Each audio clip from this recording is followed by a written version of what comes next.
Hello and welcome to It's Not That Late with Liv Harrison. You guys, I'm back in my studio.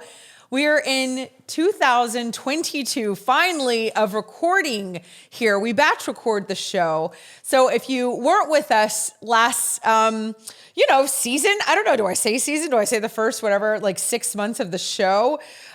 We just had our big 6-month show and now we're going into this next piece. This is a late night show. It looks very different than a lot of other shows. It's not a podcast. It's a multimedia show.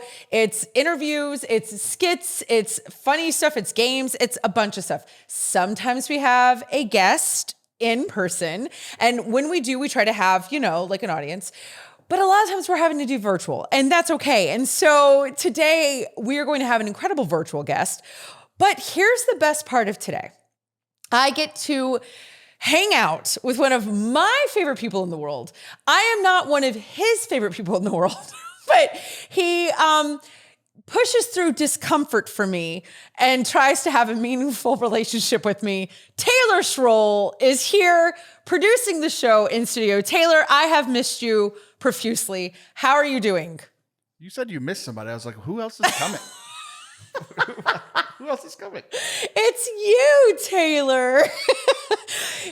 I'm doing lovely. Thank you for asking.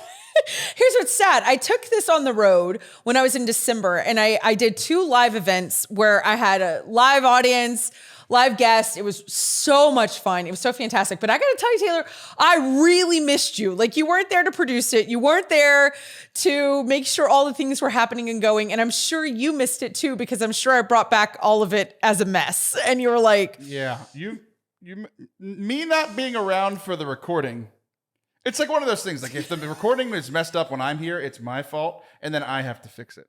But I had to clean up somebody else's mess. And it was, let's just say I earned my money those days. I'll send you smoked salmon. Here's what's great about getting back here with you is that it's great to be back and doing.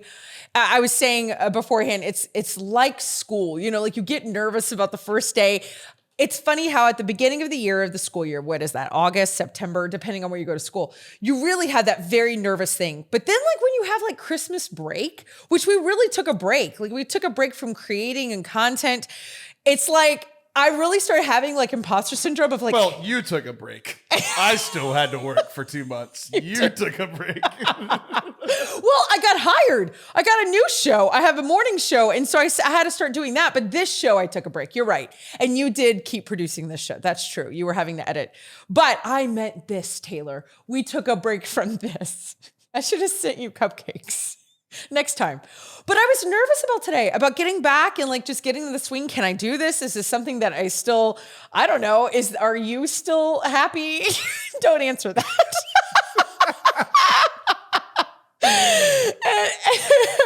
But with all things, especially with the guests that I'm going to be talking about with today, when, interviewing and doing some stuff, the name of their... You are out of practice. The name... Well, because I'm trying to decide how to present the name of their, show. I don't know what to say. They're a company, they're a show, they're an acting studio. I don't know. I don't know what it's, called. I also don't know what this is called. Is it a multimedia show? Is it a YouTube show? I don't know what to say. So anyway, that's where this isn't a podcast or a YouTube show, but you can find it on podcast and YouTube. Yeah. See, it gets confusing. We need more words. Well, you make it confusing. I make it confusing. So that's new and different. But my guest today is the, director of the Merry Beggars. And what's interesting about that is that they do all things entertainment. Okay. They're kind of doing a little bit like what we're doing, but on a very high end scale and with legit actors. And good hosts, good producers. Right. Exactly. Really great equipment. They have a real studio. They're not in a garage. Everything we're not. And so it made me think, but the pause that I'm taking about this whole thing is that they are the Merry Beggars. They're merry. And I thought, is Taylor merry? Is Taylor happy? You need to spell that word. Merry. As in Christmas. Merry Christmas. Like that. How are you doing, Taylor? Tell us about your inside feelings. Well, I told you this I told you this morning, and I told Anna, your assistant, this yesterday. I was scared yesterday because I had this feeling of I'm looking forward to see Liv, and it was a scary feeling because I haven't felt that in years. I was gonna say, ever? Have you ever? When we first met, you hadn't completely ruined yourself yet. So, I did. I missed you. Aww. And it was good to see you this morning. And I was scared because I had that feeling that I hadn't had. But I also was like, this feeling's going to end because we're spending all day tomorrow together. And we're already, into it. And how you doing? It's been okay. You're okay. You're okay. All right. As long as you're treading water, not drowning, I'll take it. I'll take the whole, Taylor just hanging in there. No, but I'm so glad. And what I was excited about this, getting back into all of this with you and getting, back in the studio, back in the new year. It's 2022. I know that we've had shows, happening for this for It's Not That Late. Because Taylor didn't stop working. Because Taylor didn't stop working, and we batch recorded, which is why we do that. And we had this 6-month show. But this is our first time, like I said, back in the studio with guests again, a new lineup, all the things. But here's what's so cool about this is that you are, and I don't think a lot of people know this about you, because it's something I forget. You're a reader. Like, you like to read, or you have read. But when you say read, do you read with your eyeballs or do you listen on Audible? Are you an Audibler? No, I pay adults about $12 a month to read very long books to me on the Audible app. It's one of the silliest concepts in the entire world. It's brilliant. Could you imagine if I'm currently reading / having read to me, driving here, I was listening to the first Dune book, the movie that just came out. That book is, I think if I listened at 1 time speed, which I'm listening at 1.3 speed, it's going to take about 19 hours. And it was 1 credit on Audible, which is whatever, 10, 12 bucks a month or whatever. Could you imagine if I was like, hey, Liv, I would like for you to read me this book. It's going to take 19 hours. And whenever I would like to, I would just like to just say, hey, Liv, stop for a while. And then whenever I would like for you to start again, I just ask you to start again. How much will you pay me? Right, exactly. About $10. That sounds fair and even. Yeah, it's it doesn't make sense. But it doesn't. And I was just, as you were saying this, I was thinking, is there another company besides Audible that does this? Because if not, Audible's bajillionaires, I'm guessing at this point. Because it's just, other places sell things, but Amazon wins. It's an Amazon they company. Always win. Bezos is winning. Jeff Bezos wins it all. Well, and so funny enough, my new job is with Amazon, so that's where I hang my hat now. And I love Amazon. They're great. I'm not directly employed by them, but I kind of am. So here's the thing. Were you a kid when you were growing up? Because we are in different generations. I was a kid when I was growing up. Yeah. Mm-hmm. We were in different generations. It's your favorite thing to point out. Were you a kid that listened to books on tape? Did you have... You know what I mean? The headphones and tape recorders. Where were you in that? Or CDs? Where were you in all that? They had books on tape, but I was a kid, that was for nerds. So what I did is being the kid that I was. A non-nerd? Yeah, 100%. Yeah, you were not a nerd. You're a nerd cool. now. So I read Harry Potter. I read actual books. Oh, okay. But I've mentioned before that I'm brighter than I thought I was when I was a kid because I struggled reading. Oh, but did you? It's because I'm an auditory learner. So once somebody was like, hey, you could comprehend things in a different way.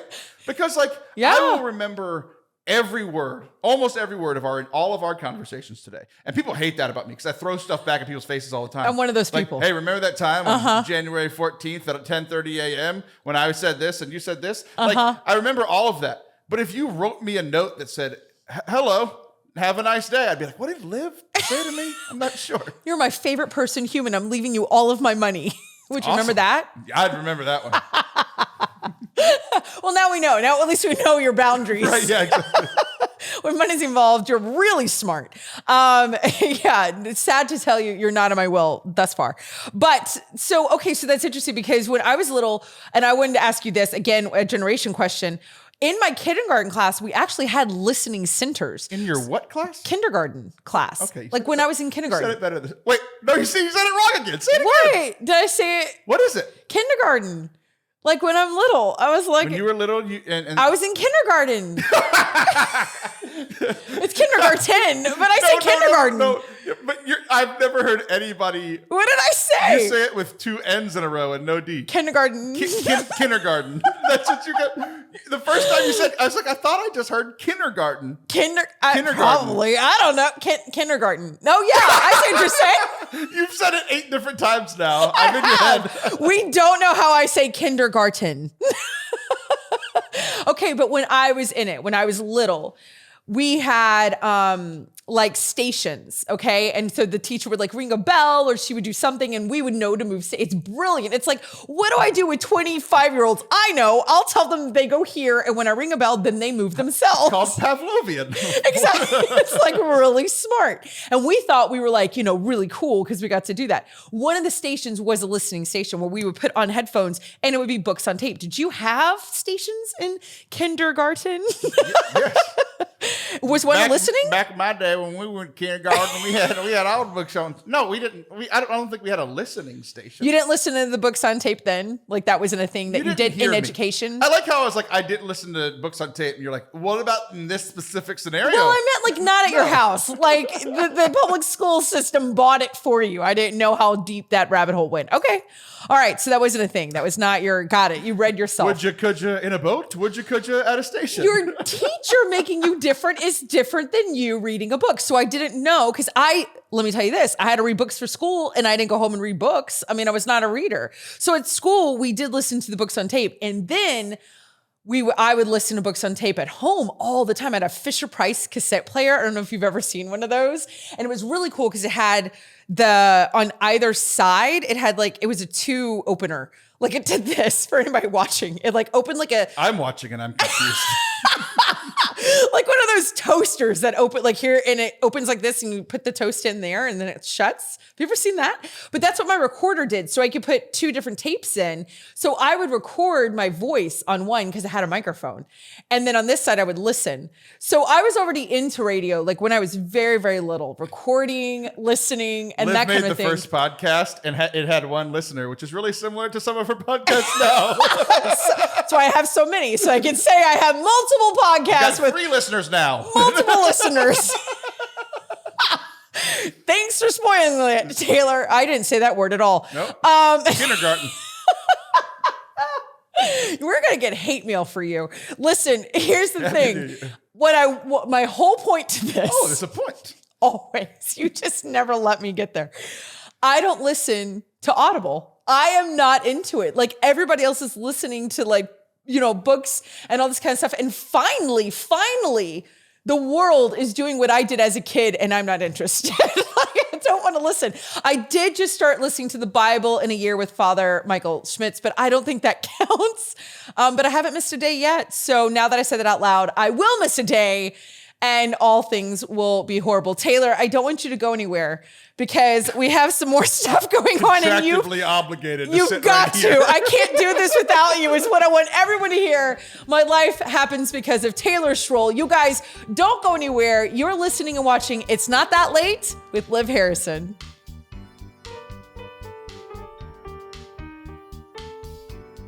Hello and welcome back to It's Not That Late with Liv Harrison.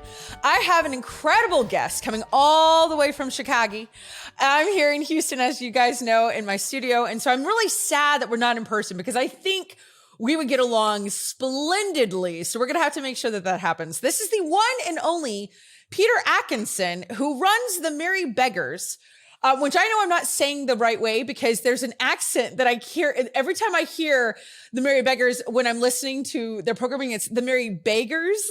There's this Midwest. So Peter, that is my Canadian heritage, which I've never been aware of. I've been aware of my Canadian heritage. I've never been aware that that's affected the name of the company. That's sort of dangerous. The Merry Beggars. The Merry Beggars. That's right. Hi, friend. How are you? I am excellent. Would Americans say the Merry Baggers? No, we say beg. Beggars. Beggars. Were you born in Canada? Wait, you were born where? I don't even know. I was born in Canada. I was born in New Brunswick, Canada. My family immigrated down to Washington, D.C., and that's where I grew up. And I was homeschooled. any family who wants to have their kids retain their accent, homeschool them, because that'll just drill it in. That will just drill it in. It's not, see, and I was blaming Illinois. I was like, he's a Midwest kid. He lives on a farm in Iowa. Like, I just made up this whole thing, and none of that's true. That's good to know that that's an option for my personal brand, that I could very easily switch from Canadian Maritime Province to Midwest, potato farmer. That's good. I got range. That's great. You do. Versatility. I'll let your agent know. So perfect, because I love that now you're Justin Bieber to me. Like, now you're basically, because he's from Canada. Well, now I know which direction to go with my personal brand. Yes. Iowa it is. Midwest. Can you do the hair toss? I think we need a Catholic Canadian Bieber. So I volunteer you as tribute. And that is, he's like your face completely. You were like, I've been running away from the Bieber brand for over 10 years. This is the first time it's come up again for years. So I don't know, Liv. I don't know. I love that it's something you've had to run from. Yeah, I don't know. I will. Yeah. He's like, Anne, are we done? Is the interview complete now? Okay. To go visit. Man, I lost you. I had you at Iowa, and then I took a turn and I lost you at Bieber. Okay. Well, other Canadians that are wonderful, right? Michael Bublé, amazing. Avril Lavigne for 90s. You dress like Michael Bublé, so that works for everyone who's watching. You're very formal, and I love it. There you go. Well, Avril is cool. Avril was very cool. Very cool. We have Jim Carrey, which, prior to a couple of years ago was sort of a standard, middle of the road, wonderful family star. Now he's sort of, some days I'm like, wow, he's brilliant. Other days it's like, should we send someone to check on Jim Carrey? When his mind will land again. Who knows? You guys have Matthew Perry? We do. Oof, yes, we do have Matthew Martin Perry. Short, right? Is it Martin Short Canadian? That sounds right. He seems like a Canadian, but I have no further info.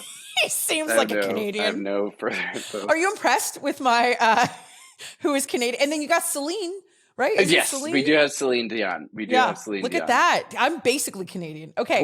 I think, we might do okay as a country. Actually, my family is French Canadian, so we are from that place of the world. So there you go. So I do know a little bit, and I love poutine. I've never had it in my life. Literally am having a reaction. I've never had poutine You've in my life. You've never had poutine? No. Why? What do you not like? It's French fries, it's cheese, I've never had the and opportunity. It's gravy. I've never had the opportunity. So I'm in this like weird thing where like I grew up in DC, right? So all of my culture is from DC. I think that museums are free.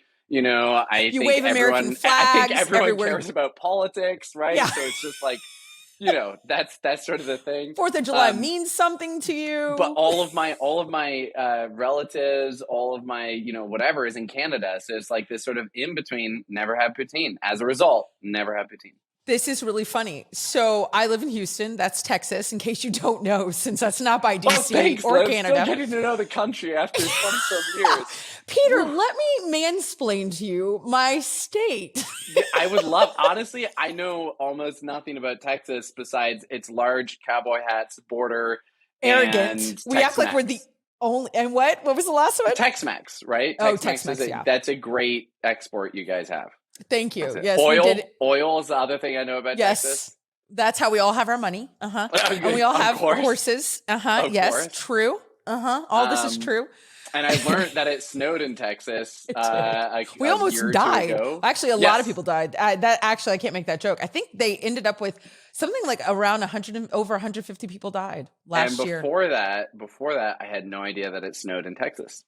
Literally, it never crossed my mind that Texas equals snow. I always thought beaming. The North. And where I went to college. I went to college at Texas Tech, similar to the university you went to school for.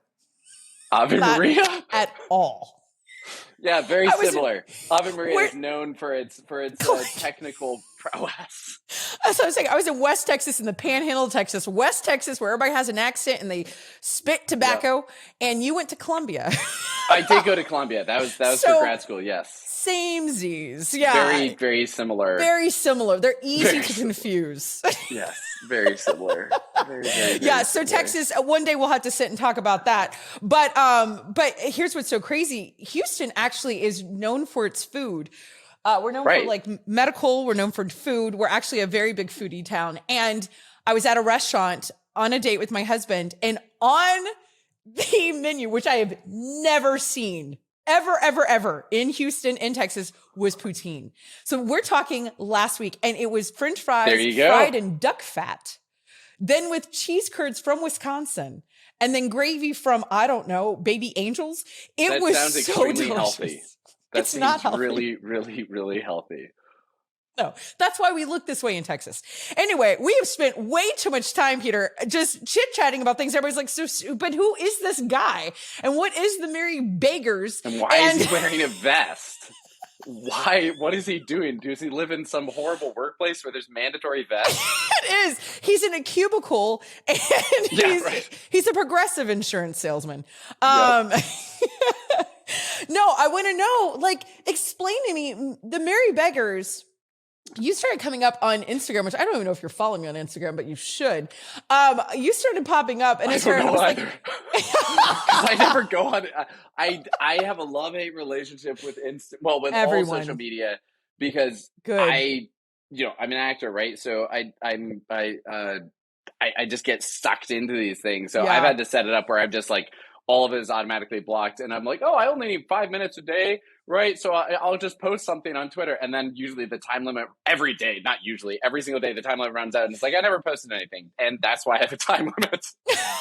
I can't handle that stuff. It's too much. No, it's too much. It's too hard. But I started seeing people posting about the Merry Beggars, especially during the pandemic and the quarantine. There's like quarantine stories. And then I started seeing things around like Advent. And then my producer, not Taylor, not the hot producer. That's a joke for Taylor.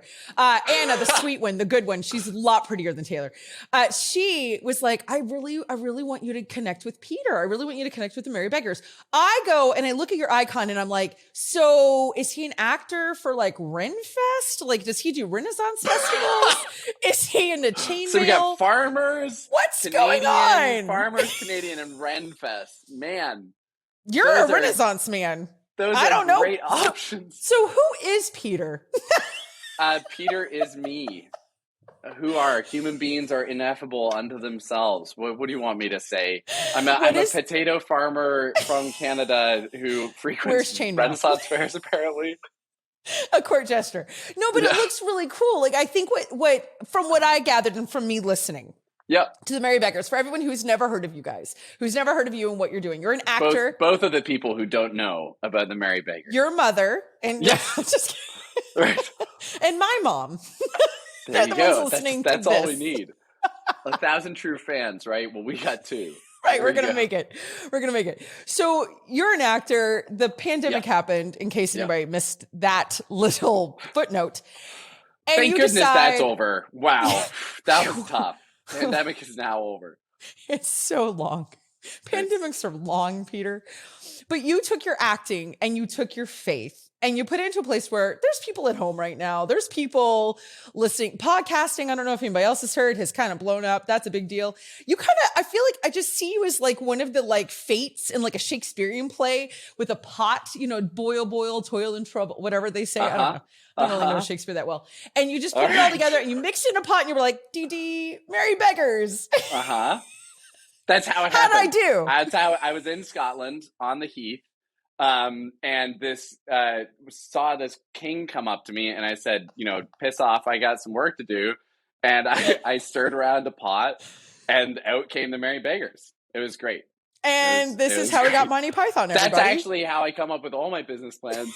Big cauldron. It gets a little pricey because I have to fly to Scotland every few months.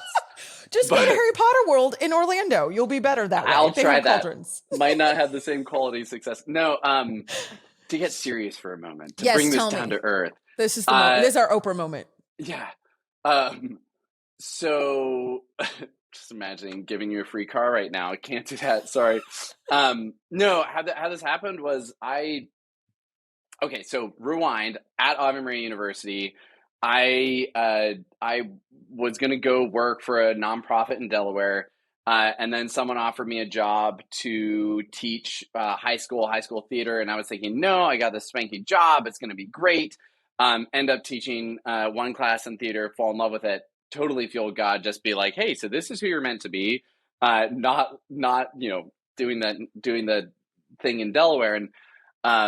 And so that sort of led me down this path. I ended up studying acting in London and in Massachusetts. And then that led me through to Columbia University, where I got my grad school. But when I went to Columbia, there was this little thing called money and not having a lot of it.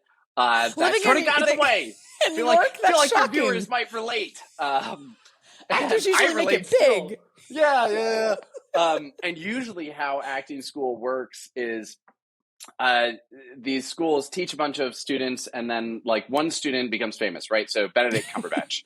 Benedict Cumberbatch gets famous, and then for the next 40 years, that acting school will say, come here, be like Benedict Cumberbatch, and not mention the other like 9,999 students who are now accountants, love accountants, need accountants, but they didn't want to be accountants, right? And so that's sort of, and then people go to these acting schools and they're like, I know the statistics, I know what's happening, but I'm the special one. And then It turns out they're not the special one. And then they get normal jobs. And so I being a rational human being, sat down two of my high school students at the time. And I said, look, I got into Columbia, into their graduate program. And, I wanted to share this with you because this is how adults make decisions. I'm not going to go to Columbia because then I would be super in debt and the crazy industries. And then I went to Columbia. So that backfired. Life lesson did not compute.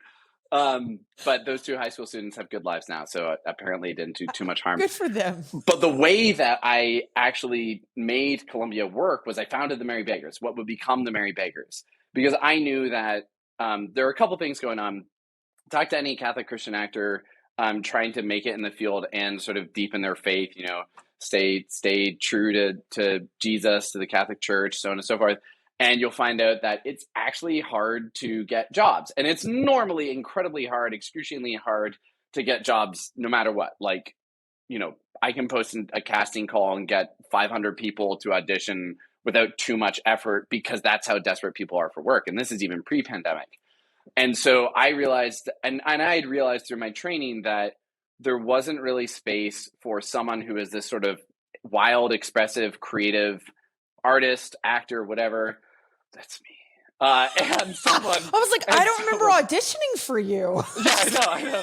And someone, right. Well, I'm the special one. You have to understand. Right. You're right. In this scenario, yes, it's you. This is all about you, Peter. I forgot. Yes, back to you.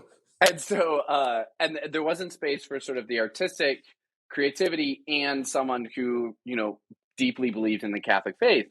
And because you would either have sort of people who really believed in the Catholic faith, and then they would say like, oh, we need art, we need beauty. And then you ask them like, what's your favorite play? And they would be like, Shakespeare.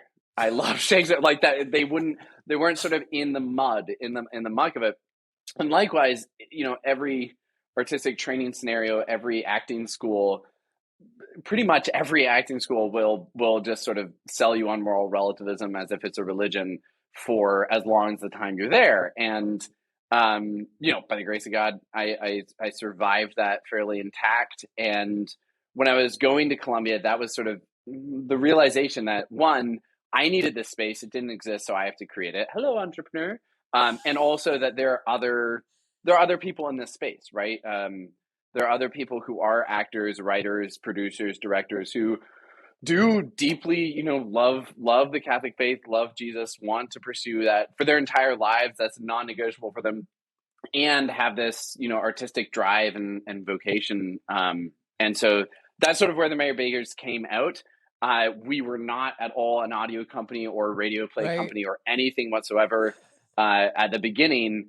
And then I graduated from Columbia University. It was a great ceremony. Everyone got dressed up. I sat at my mom's kitchen table and looked at the Zoom screen. And as I saw my name appear on the screen for half a second, I felt this is what I wanted. Every dream about graduating from Columbia was fulfilled. And it was a weird experience. And That I'm is sure, bizarre. lots of people have had that experience now. Yeah. So it's nothing too unique. You're not special again in that I'm not story. special. I'm not special. That is You're the very message that special, people should Peter. take away from this interview. And then we tried a bunch of different things. And when we send out a call for scripts, we launched this contest call for playwrights and writers to write 10-minute radio plays in response to the theme of quarantine. And we ended up getting over 120 responses from around the world with like a 3-week window and no advertising. And that's where we were like, oh, we've hit on a market, right? Like we've hit on something really, really unique. And then we've just been investing in that and growing that ever since. So it was not, unfortunately, developed in a cauldron on the heath, but I will consider that as other options to develop future plans. Well, when you get tired of telling that story, you could just go to the cauldron one and just. The short version is, well, Right. There was a king, and I was in Scotland. Witches. Yeah. Yep. So you're welcome. So Thank you. is it who are the Merry Beggars? Is it just you? Is there a team of you? Like how big is this thing at this point? Is it Hundreds. your mom? We're everywhere. Just thousands and thousands. No, currently it's 3 people, right? Okay. 3 full-time. So I'm the director of it. I'm directing, steering this ship. Michaela Fox is a producer, and she handles a lot of the project development, casting, directing, working with actors, developing some of the creative visions, working with graphic illustrators, things like that. And then Kevin Conroy, who is our sound designer, and he is shaping a lot of the soundscapes that people hear. And Michaela and I work with him really closely to shape it all. So that's the 3 of us right now. Most of the artists that we work with are all contractors, right? So the actors we work with, we have hundreds of actors inside of Chicago and around the world for our remote productions. And then, artists and web developers in Florida and sort of scattered teams throughout. But the 3 of us are in Chicago. The beating heart is in Chicago. Okay. So here's the thing. I'm walking around, I'm trying to tell people, hey, there's this cool thing called Merry Beggars. What is your elevator pitch to explain what it is? Like, how do you, because what I want to say, I don't know if it is what you would say. So. No, I want to hear what you want to say first. I'll just steal it if it's good. It probably won't be. But I gotta say, my favorite thing that y'all have produced, which I haven't listened to every single thing you produced, but I listened to a lot of it. I loved what you did for Advent. I thought it was so cool to have an audio Advent calendar. Like, what? I thought that was profound. I was like, because I got really into like weird calendars this year. I had like a calendar from India that every day I opened it had a different tea, like hot tea from India. Like, right. Great. Like, who needs that? I got the wine calendar that came on December 22nd. Lovely. So, that's just a quick calendar. I'm doing dry January now, so I just pass by all these bottles of wine that are in a calendar. So, what would you say? You're not an Advent company. Well, we might pivot. I don't know. No, part of the journey over the past year is as we were developing the quarantine plays and other shows, we started talking to Relevant Radio in Chicago.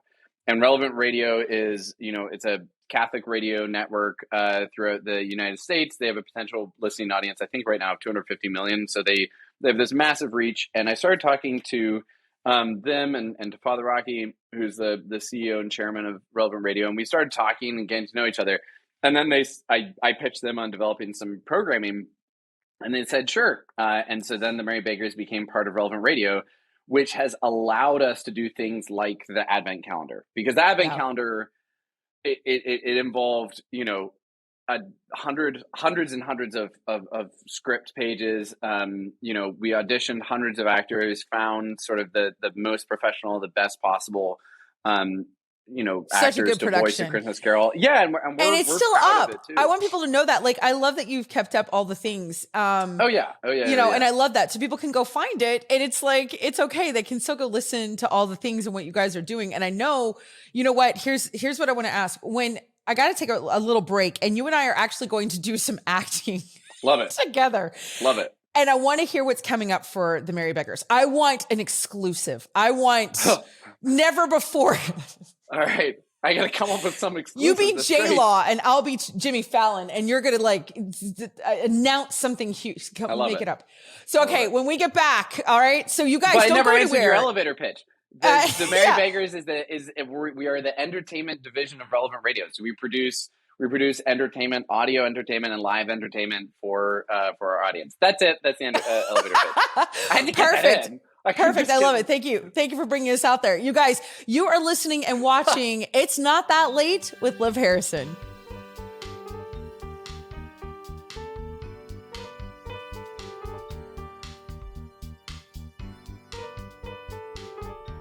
Hello and welcome back to It's Not That Late with Liv Harrison. And I am still here with the incredible Peter Atkinson, who is with Merry Beggars. Actually, not with it. He made it up. So Did make it up one evening on a walk. Jesus made it up. And Peter said, yes, Lord. Remember, that's what we found out. So as you heard at the end, he was telling us that he's with Relevant Radio. This is the entertainment division of Relevant Radio. It's gone into, Relevant Radio is out in Chicago, which is where Peter is. And so anyone who's listening, that's an actor, that is a writer, that is, creative, I'm thinking Peter can't wait to talk to you. He just told me he's had plenty of people knock on his door. No, I mean, that is one of the things that we're building out is good. Is a way to build that network of writers and actors and whatnot. So good. I think that's really fantastic. But it is. I think that's great. So that would be awesome for people to get in touch. Let me ask you this. What is coming up for you guys? You did an advent calendar that was, audio. Is there a Lenten project coming? I'm sure a lot of people have asked that. Is there something on the horizon? Are you working on next advent calendar? Are you took all year? It's sort of funny you're asking me that because I just spent the last week and a half planning out the next 3 years of our production. So the problem is like all these things sort of take a lot of time to develop. So we have the next project on our horizon will have been in script development for over a year, and then the actual production process, the casting, the rehearsal, the recording, the sound design is like another 7 months of actually crafting it, because the whole point of these things is like, if we're not just going to be a podcast, they need to be like movies for your ears, and that's a very tall order. One of the best pieces of feedback we got back from the Advent was just hearing stories of like kids who were like demanding the next episode, and you can't fool kids. Like, kids will tell you, "Oh, this is crap, mom," like, and they'll just be straight up. So that's sort of what we're trying to do in terms of next project. So we have a 20 episode series. It's an original series. It's about two kids, Edith and Paul, as they race across America, the first transcontinental train ride on their dad's night train. And someone is trying to sabotage the night train and destroy the train's mission and make them not able to win the race. And this 20 episode series is going to follow them from their departure in Chicago all the way to the West Coast as they try to solve the mystery and save the train. Oh my gosh, that's but it takes a while to develop that. I love it. Yeah. I love it. So, I mean, you're really bringing back radio plays. You're really bringing back fireside chats. You're really bringing back the core of America, where here we are listening. That's right. Our model Everybody's for this listening to the podcast. Our FDR's fireside chats. That's what we want to do. That's exactly what we're trying to do. I love it. I love it that you're doing Little Orphan Annie and the family gathers around the radio and they're going to listen. Exactly. I think that's great. No, I'm all for it. Radio is kind of my love. So I think it's really cool what you're doing. I'm totally jazzed. I'd love to audition for you sometime. One of the coolest things about it is as anyone who works in film knows, in order to produce anything decent, anything worth watching, it takes years and years and years and millions of dollars. And when you're done it, there's about a 30% chance that it's really good and about a 20% chance that people will watch it, like it'll get any traction. And so I know that a lot of people have film projects and things like that they work on, and then it's so hard to get traction on that. One of the great things about beginning with audio shows as our sort of foundation is we can produce these series, and it takes a long time, right? I have to get my quotations in the frame. It takes a long time. It takes like a year and a half to get these things produced, but that's nothing. Like in the entertainment world, that's a blink of an eye. millisecond.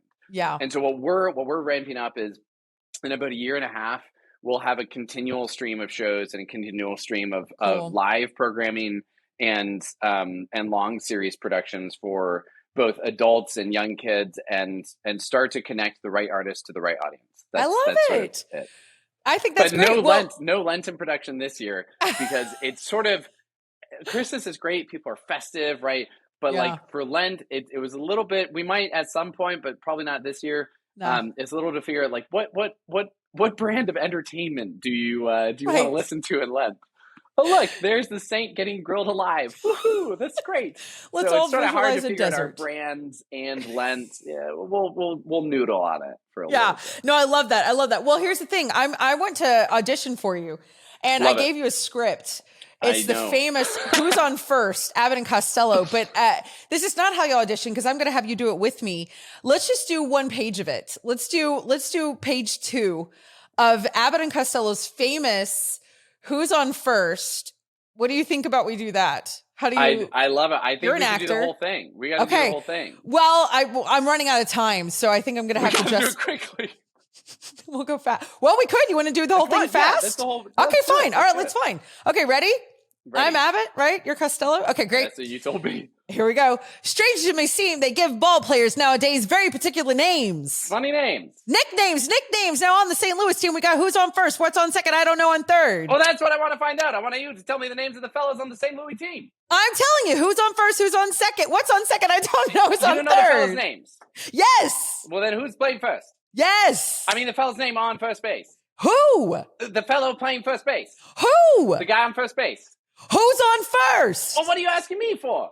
I'm not asking you. I'm telling you. Who's on first? I'm asking you. Who's on first? That's the man's name. That's whose name? Yes. When you pay off the first baseman every month, who gets the money? Every dollar of it. Why? And why not? The man's entitled to it. Who is? Yes. So who gets it? Why shouldn't he? Sometimes his wife comes down and collects it. Whose wife? Yes. After all, the man earns it. Who does? Absolutely. Well, all I'm trying to find out is what's the guy's name on first base? Oh, no. What is on second base? I'm not asking you who's on second. Who's on first? St. Louis has a good outfield. Oh, absolutely. The left fielder's name. Why? I don't know. I just thought I'd ask you. Well, I thought I'd tell you. Well, then tell me who's playing left field.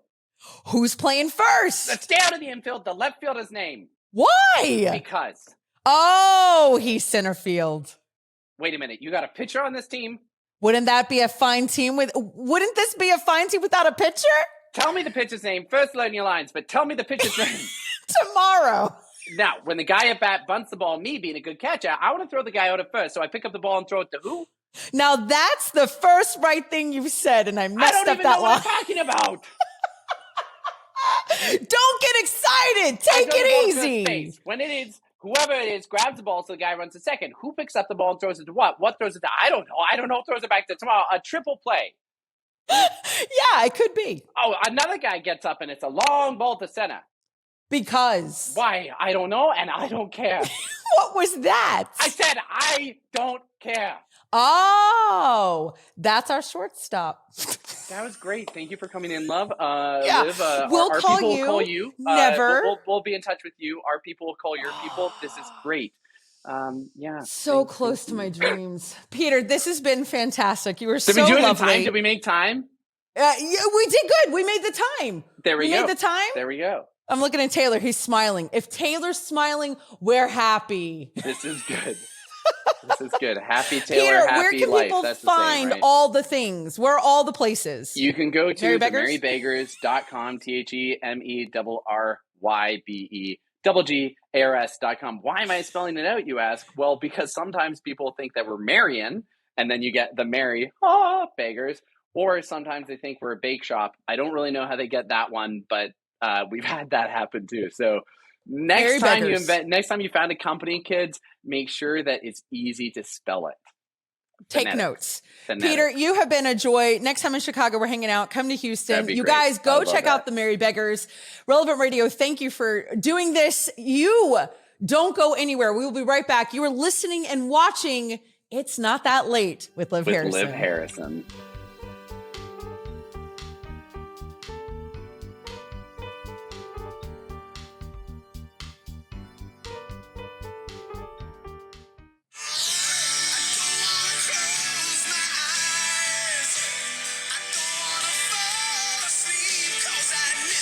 I missed you, baby.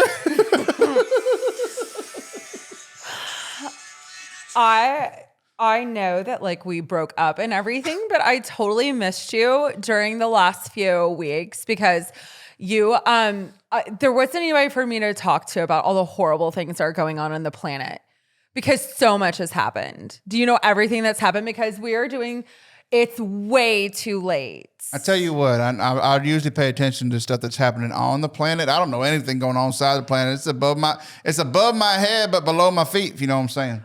No, which is one of the reasons why we broke up, because I don't know what you're saying. One of the things that I wanted to tell you and that I've missed being able to talk about because I'm a little scared. There is a pandemic. Do you know what that means? Pretty sure that's a boring board game where people have to work together. I hate when you have to work together. I'm all about me and myself. I'm not doing anything to help nobody else. I remember that. Yeah, I remember that. Yeah, so no, apparently the world is sick. Everyone on the world. In the world or on the world?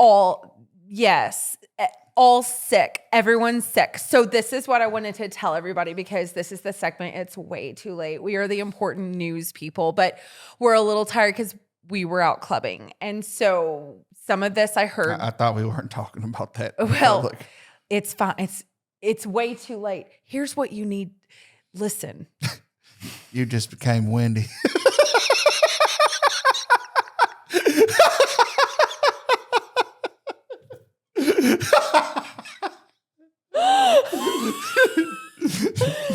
Can you edit it?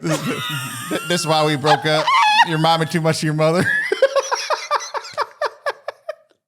This is what we call a little character development here. You didn't know that Wendy was her mother.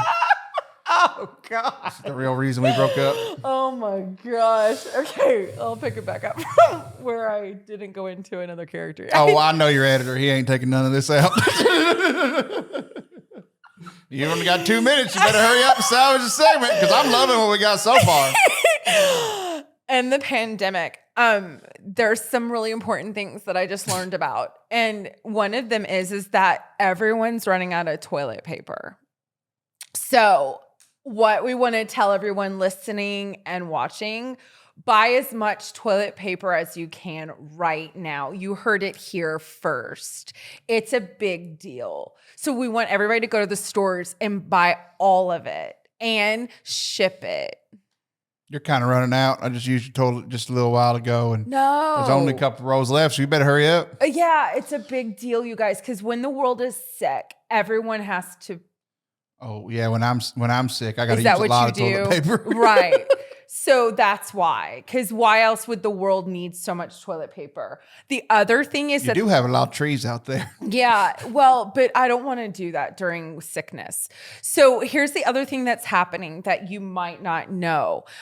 There's a thing called Zoom. And so this is going to be a place where you can talk to people. I love NASCAR. Through, I don't know if Zoom, zoom, zoom, zoom. No, this is for people to be able to look at people when they're on their computer and do things. Oh, I'm afraid of that. That's why I tape up that little camera so the government can't see what I'm doing. No, they can see what you're doing. They're looking at us right now. You leave me alone. Listen, this is what I'm trying to tell you. I think that from the sickness of the pandemic, people are going to put on their pajamas and talk through their computers. I am a psychic, and I think that's what's happening and will happen. And I wanted you to know because I care about you, even though we aren't together. I'm just glad you finally admitted that you're the sidekick. This has been way too late. Can we go back to dancing? News is hard. I'm going to go find Wendy.